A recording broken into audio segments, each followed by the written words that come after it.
Let me introduce you to our speaker today. Rudy Reger is the owner and president of a local renewable energy options for your houses, so you can heat your houses for free, you can heat your water for free, all those good things that comes with spending a little bit of money to start out with. Rudy grew up in Germany, and Germany is, as you all know, is well known for being on the leading edge of many technological advances in this world, and just like my home country, Denmark, there's a lot of Germans that wish they could be Danes, but likewise, there's a few Danes that would like to be Germans, so it's all even.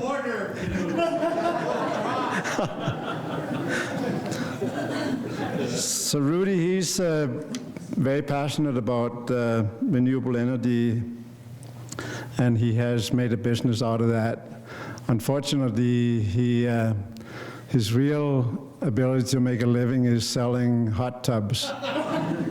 And but he really wants to change that, so he's coming up to tell you guys a little bit about how to prioritize your money when you buy a new home or build a new home. So without further ado, welcome Rudy to the podium.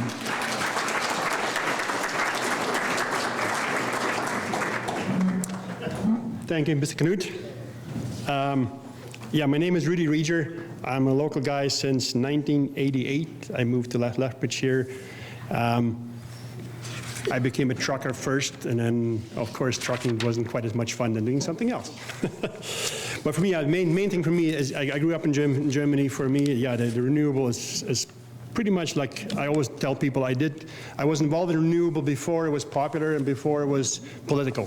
So I try to stay out of politics. I just believe everybody should be responsible and do their best part possible. So. Could you raise the microphone? Sure. Yeah. Is that better? Yeah. Okay. So I'm just gonna start my little presentation here. So I'm going to go first, I'm going to read a couple of pages here, and then I'm going to elaborate with some pictures later on for my own house that we built in town here. So a net zero home means your home produces at least as much energy as it consumes. This is possible through use of multiple sources of renewable energy. The most important for me, obviously, is geothermal and solar. So just a little bit of a graph that shows you solar panels on top and geothermal on the bottom.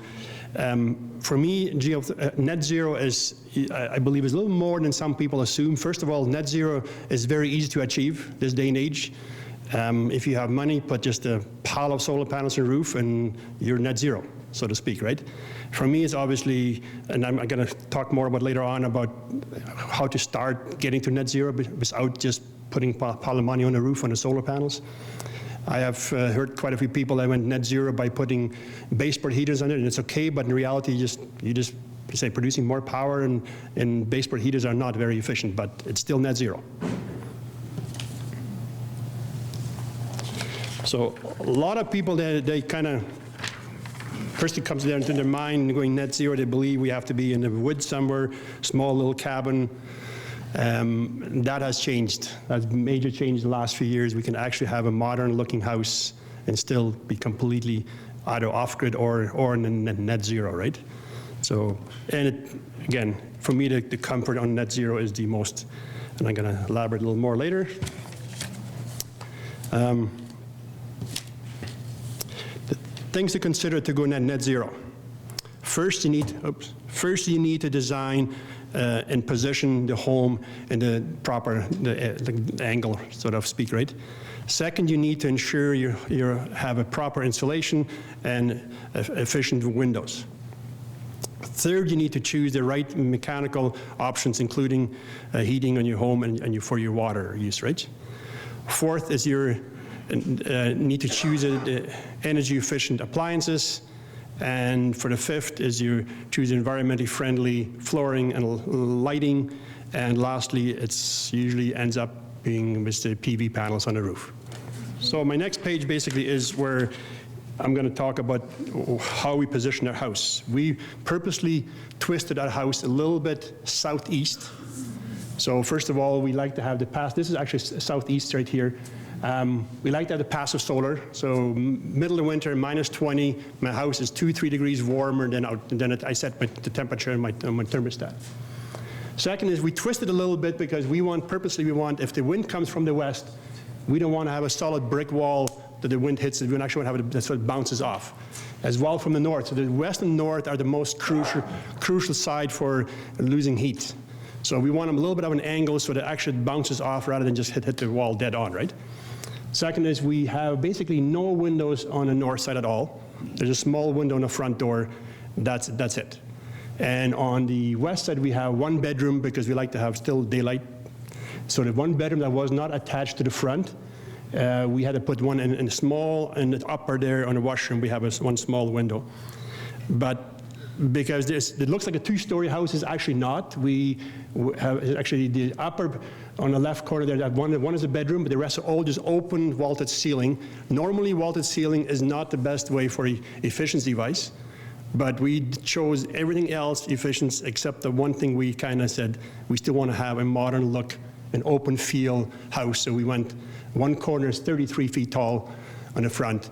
But what we did, we actually installed return airs, because I don't like fans blowing around. So we actually have return air way on top, 29 feet up, that actually will suck the warm air and return it back into my system. So I actually utilize all the heat, so there's no heat loss on top there, right?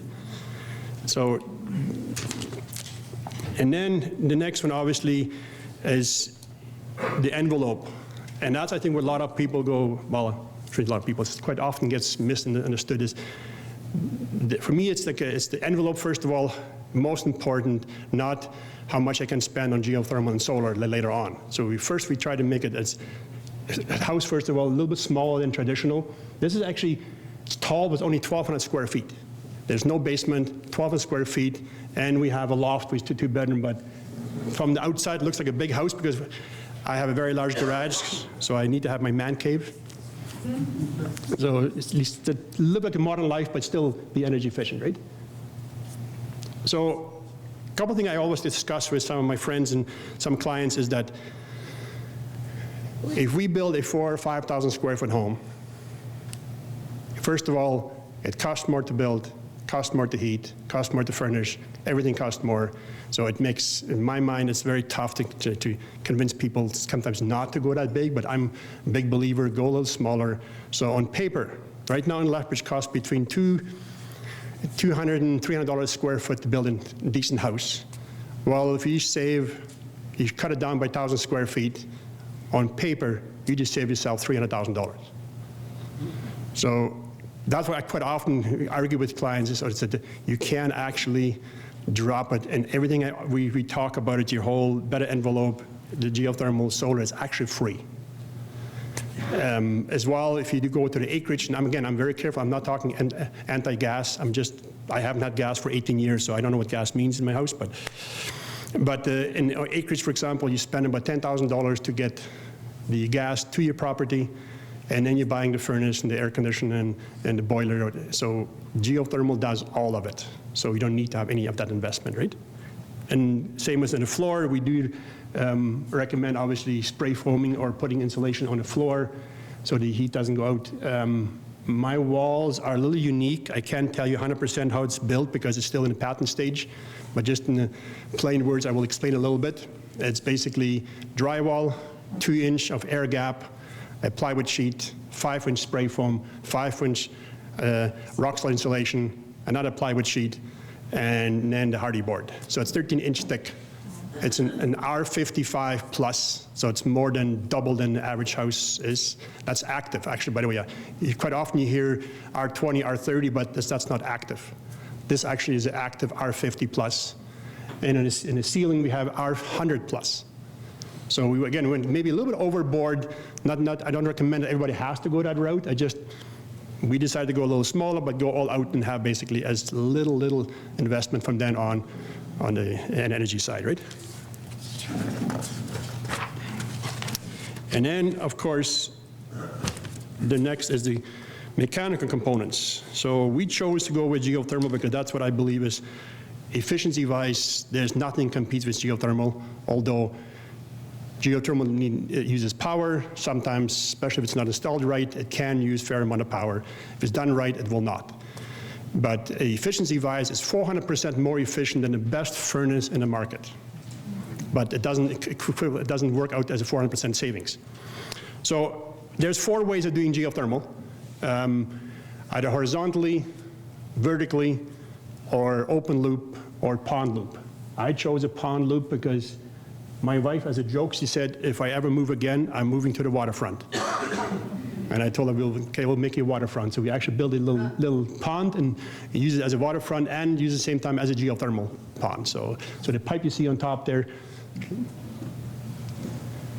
that work? Yeah, there. On top of that, that's actually the pipe in the ground with brick holding it down. So once the pond is filled up, you will never see the pipe again. And basically what it does, in a very plain word, I'm not going to go into a lot of detail how geothermal works, but in the plain words is, if you take a jug of water and you put it in your fridge, we always talk about the fridge cools the water off. In reality, it doesn't. It removes the water, the heat from your jug into the back coil. So your back coil is always much hotter than what you actually put into the fridge. In geothermal, we do the same thing. We take the ground temperature, it's 28 feet deep in the back, it will never freeze, it's always going to be above freezing. So we take that temperature, run it through our compressor, turn the freon into the vapor, and we have all the heat we want. As well, the misunderstanding quite often is the geothermal cannot heat 100% by itself. In 18 years, I have never used one auxiliary heater in my house, period. And we had some cold winters in the past. This last winter was this new house now, same thing, 21 degrees, no sweat, with zero backup. So, and then of course, here you see the heat pumps. That's actually the heat pump there.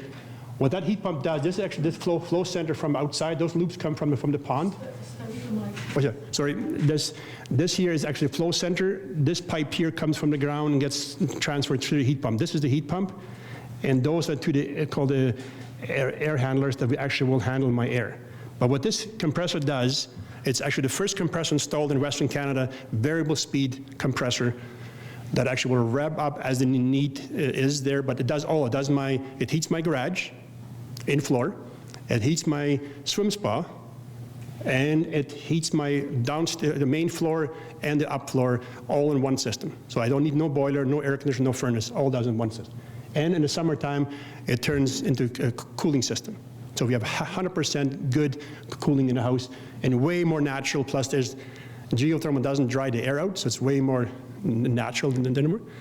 And of course, I'm a big component about saving water, so I'm using an Australian type dual flush toilet and a better shower head. So we're 2 people in the house, but we have kids coming home every weekend because the dad cooks. And so, but we use, every 6 weeks, we use 1,800 gallons of water. And we live a normal lifestyle, but we still use very little water in comparison to some families. So our house uses, very, very little water. This is a new generation water heater that basically comes from Germany, that we have as well, that takes the ambient room temperature and turns into hot water for pennies compared to a traditional water heater again. We don't need to have a chimney, don't need to have an exhaust, no fresh air. It just circulates the air in your mechanical room and draws the warm air in and turns into hot water. This water heater will run approximately family of $4 a month of actual power draw. So that would be incorporated as well. So it's an 80-gallon tank, so it actually is a lot of water. And so you can, just very, very economical to offset, because years ago when we did the net zero homes, we didn't have this option, so we had to run an electric tank. And electric tanks is a gas, so the power guzzler, the craziest, so it does not.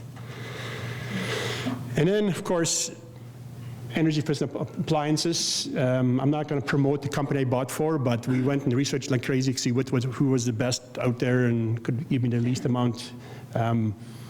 Just for example, our stoves have a clock built in, but the clock at 11 o'clock shuts off and it disappears. So there's it's very minimal draw, but still everything shuts off. The dishwasher, for example, when it's done, it actually pops open a little bit with a little clip there and lets it dry with the air instead of having dryer inside it. So a lot of little things they do to make it more efficient, right?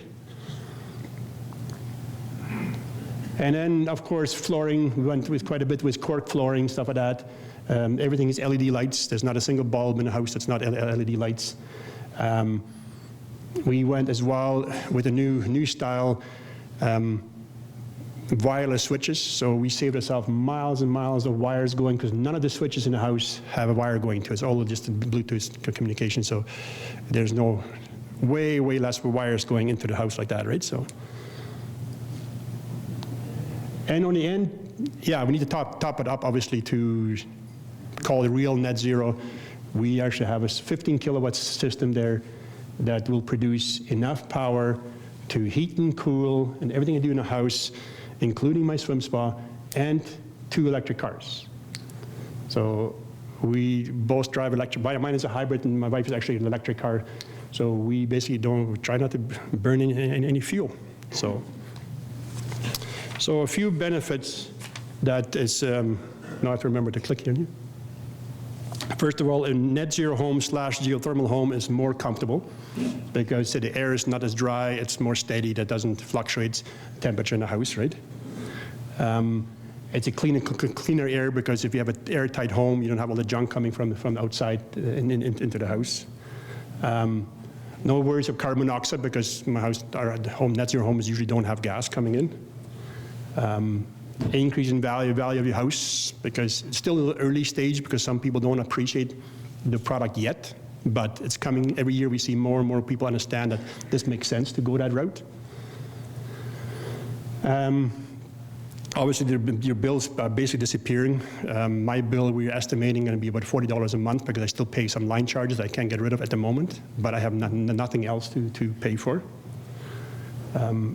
And obviously, the greenhouse gas emission is very important. And I always believe that I'm doing my part to do as little as possible for the footprint, right?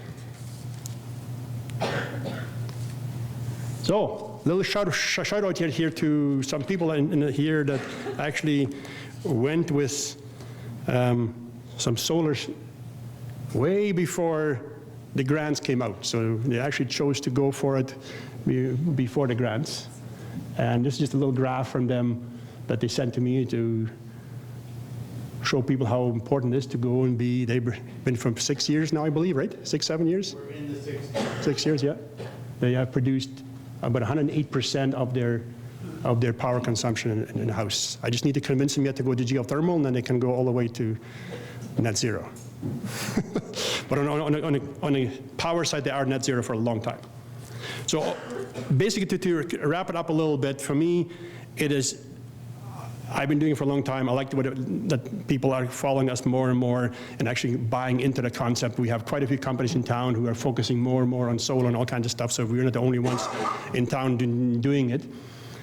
But for me, it's just mainly, it's something that I believe people should, without government grants, should consider to slowly, and not everybody has to go right away to a net zero home.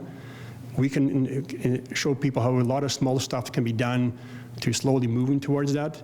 For us was just, we had a dream of doing it and actually live what we preach. I had geothermal in my previous house since 2002. I put geothermal in here. Actually, the city of Lethbridge had never seen one yet. As far as I knew, they actually came and asked me, what is that? What are you doing? So, and then some inspectors actually came to look at it. And the funny part was, the little story is that I had about 5, 6 inspectors come, and we talked about how the loop works outside and how the reverse headers works. Once we drill and tie them together, all that. But then one inspector couldn't make it. And my 12-year-old daughter was home when he showed up. And he said, well, my dad is not home, but, well, do you mind if I go to the backyard and look at it? I said, yeah, sure. So he went back, and she comes out and says, all of a sudden, she's telling him how the system works, because I've been talking so much at home about it, so my kids actually knew how geothermal worked. So yeah, it was kind of funny. But now, yeah, obviously, it's more and more common sense. We're still so far behind from the rest of the world. Even the US, we are about 10%, I believe, of geothermal comparison to the US per capita. So we still have a very hard time to convince people. I think a lot of people are scared, like even some of the competitors are scared, and I've been telling you over and over, I don't take business away. The small amount of geothermal that gets done in town, it won't hurt anybody. So we try to slowly educate people that it's not that we're going to just take over and everybody's going to go geothermal now, right? So, but it's coming. Every year we see more and more interest, more and more people understand about it, more countries talk about it. It is just sorry, for me it just makes sense. Anyway, I think that's pretty much my presentation here today. I think we have some questions afterwards, right? Yeah. All right. Thank you.